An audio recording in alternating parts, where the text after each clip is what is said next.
Барлықтарыңызға сәлем. Бүгінгі видеода біз американский печенье жасайтын боламыз.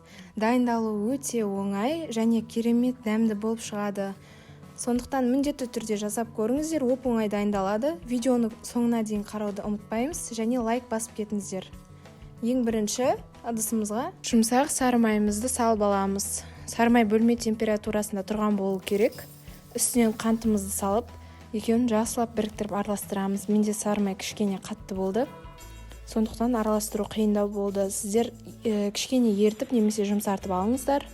Сосын үстінен жұмыртқаны саламыз.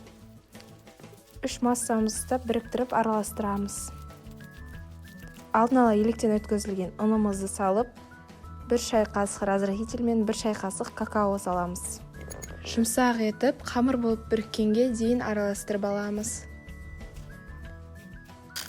Сосын сіздерде шоколад болса шоколад салуларыңызға болады, жаңғақ болса жаңғақ, қоспай-ақ қойсаңыздар да болады. Өз қалауларыңызша, маған шоколадпен көбірек ұнайды.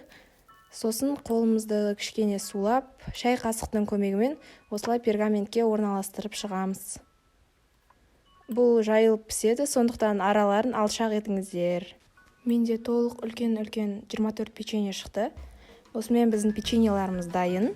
Менің YouTube каналыма тіркеліп, осы видеоға лайк басыңыздар. Сіздермен болған Ақнұр.